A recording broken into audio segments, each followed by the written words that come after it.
வாங்கத்த போலாம். வாங்கம்மா. மனோன்மணி, என்ன ஒரு மாதிரி இருக்க? இல்லைங்க, அவ வயிற்று புள்ளக்காரி. அவளுக்கு எந்த பிரச்சனையும் வராம விரதத்தை முடிக்கணும். அத நினைச்சாதான் மனசு பதறுது. எனக்கும் அதை பத்தி நினைச்சதான் சம்மந்தி கவலையாவே இருக்கு. நீங்க கவலைப்படாதீங்க. செல்விக்கு அந்த அம்மன் துணையா இருப்பா. அந்த அம்மன் செல்விக்கு மன தைரியத்தையும் அதை தாங்கிக்கிற சக்தியையும் நிச்சயம் கொடுப்பா. ஏமா, இன்னும் பூஜை ஆரம்பிச்சு விரதத்தை ஆரம்பிக்கவே இல்ல, அதுக்குள்ள எல்லாருக்கும் செல்வி என்ன ஆகணும்னு பயமே வந்துருச்சு. எது எப்படியோ நமக்கு இத பார்க்க சந்தோஷமா இருக்குல்ல. மா நீ எதுக்கும் கவலைப்படாத. எனக்கும் என் வயித்துல வளர குழந்தைக்கும் எதுவுமே ஆகாது. என்னதான் நீ சொன்னாலும் பெத்த மனசு ஆறாதடி. என்னதான் இருந்தாலும் அந்த அம்மன் உனக்கு இவ்வளவு சோதனை கொடுத்திருக்க கூடாது. அந்த அம்மன் எனக்கு நல்லதுதான் செய்வா. அவ எந்த சோதனை கொடுத்தாலும் அதை நான் தாங்கிக்குவேன்.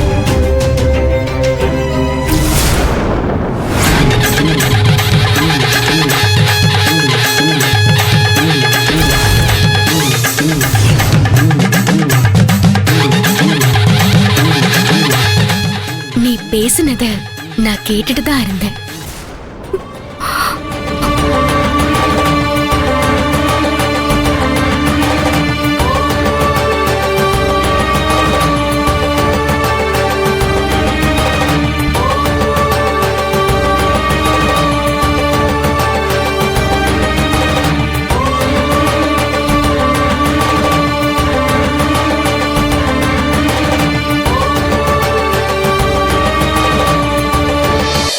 என்னம்மா, என்ன வேண்டுதல் பண்ண போற? என் புருஷனை காப்பாத்தி கொடுக்க தாலி பிச்சை கேட்டு வந்திருக்கம்மா. அம்மன் கிட்ட பெருசா வேண்டி இருக்க போல. இது கொஞ்சம் கஷ்டமான வேண்டுதலா இருக்கும் போலேயம்மா. உன்னால அந்த அம்மன் கொடுக்கிற சோதனைய தாங்க முடியுமா? என்னம்மா சொல்ற? அப்படி என்ன கஷ்டம் அந்த வேண்டுதல்ல? ஒரு வார காலம் ராத்திரி பகல்னு கோயில்லயே இருக்கணும். இந்த அம்மனுக்கு சேவை செய்யணும். அது வயித்து புள்ளக்காரி. உன்னால முடியுமா?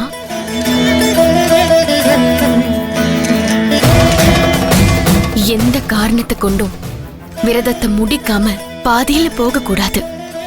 அப்படி பாதியில விட்டுட்டு போன எந்த உயிரை காப்பாத்த நீ விரதம் இருக்கியோ அந்த உயிருக்கே ஆபத்தா போயிடும்.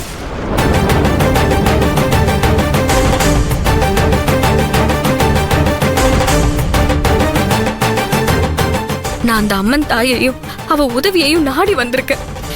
எக்காரணத்து கொண்டும் என் விரதத்தை விட்டு அவ பாதத்தை விட்டு நான் போகவே மாட்டேன்.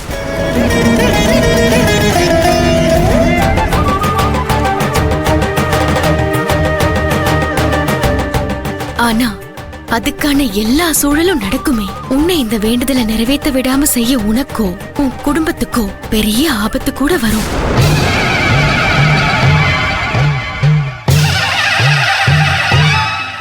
அப்போ நீ இந்த கோவிலை விட்டு போகக்கூடிய நிலைமை வரும். அப்படி மட்டும் நீ போனா அது உன் குடும்பத்துக்கே ஆபத்தா முடியும்.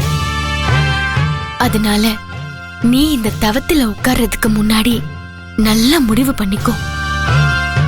என்ன செல்வி இப்படி சொல்றாங்க? இந்த சோதனையை நீ எப்படி தாங்கிப்ப?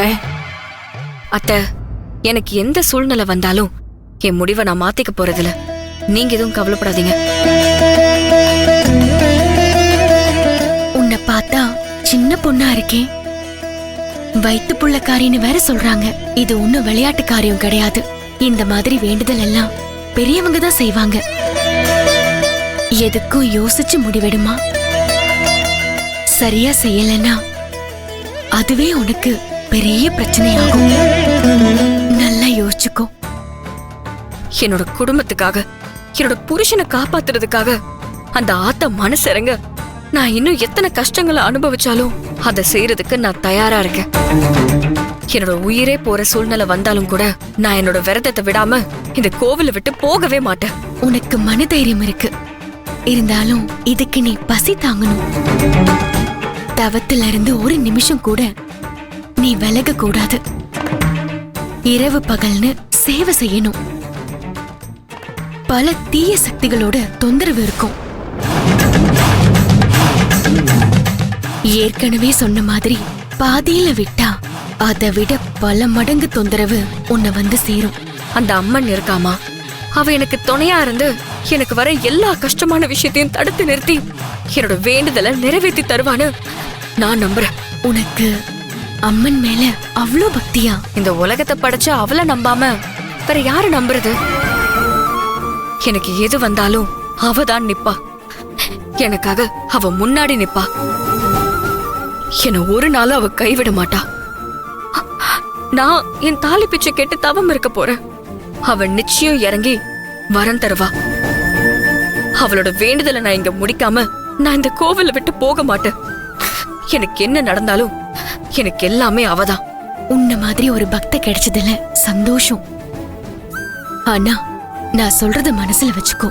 நீ தவத்துல இருக்கும்போது மனசுக்குள்ள அந்த ஆத்தாவை தவிர எந்த சிந்தனையும் இருக்கக்கூடாது. சூரியன் அஸ்தமத்துக்கு முன்னாடி எக்காரணத்தை கொண்டும் தவம் கலைஞ்சிடக்கூடாது. அப்படி இடையில ஏதாவது பிரச்சனையாகி நீ எந்திரிச்சிட்ட, உன் வேண்டுதல் நிறைவேறாது.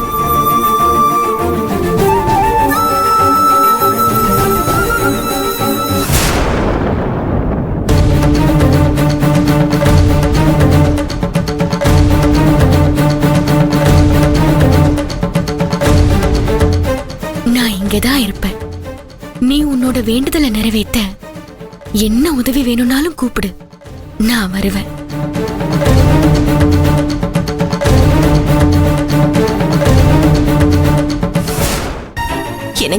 என்னங்க அந்த அம்மா என்னென்னமோ சொல்லிட்டு போறாங்க. இந்த கஷ்டத்துல செல்வி எப்படிங்க தாங்கிப்பா? பசியோட இருந்து அவளுக்கு எதுவும் ஆயிடக்கூடாதுங்க.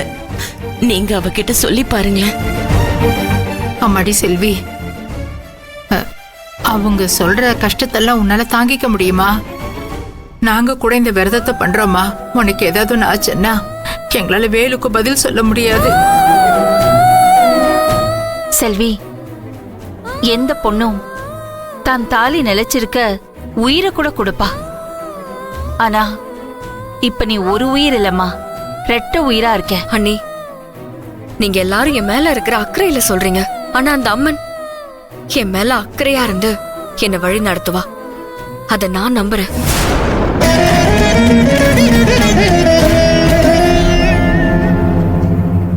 செல்வி, இது ஒண்ணும் விளையாட்டு காரியம் இல்ல. அதான் இந்த அம்மா சொல்லிட்டு போனாங்கல்ல, நீ பாதியிலேயே விரதத்தை முடிக்காம விட்டா எங்களுக்கும் தான் பாதிப்பு வரும். உன்னால நாங்களாம் ஏன் தண்டனை அனுபவிக்கணும்? பேசாம இந்த வேண்டுதெல்லாம் மூட்டை கட்டி வச்சிரு. அதான் நம்ம எல்லாருக்குமே நல்லது. ஆமா ஆமா, சாமி காரியத்திலலாம் இப்படி விளையாடக்கூடாது. ஏதோ கூழ் ஊத்துறோன்னு வேண்டிக்கிட்டா பரவாயில்ல, இப்படி கோவில் கோவிலா போய் விரதம் இருந்து சேவையெல்லாம் செய்யணும்னு என்ன இருக்கு? உங்களால நாங்களும் அலையறோம். அத்தை, உங்களை யாரும் இங்க வாங்கன்னு கூப்பிடல. நீங்க தான் முத ஆளா வந்து நிக்கிறீங்க. வெளியிலே சொன்னேன்ல, விருப்பம் இருந்தா இருங்க, இல்லைன்னா கிளம்புங்கன்னு. அப்புறம் எதுக்கு இங்க வந்து உயிரை எடுத்துட்டு இருக்கீங்க? ஒழுங்கா இருக்கிறதுனா இருங்க, இல்லைன்னா போயிடுங்க. சும்மாருமா, நம்ம சொன்னா இவங்க கேட்கவா போறாங்க? நமக்கு என்ன வந்தது? ஓரமா நின்னு வேடிக்கை மட்டும் பாப்போம்.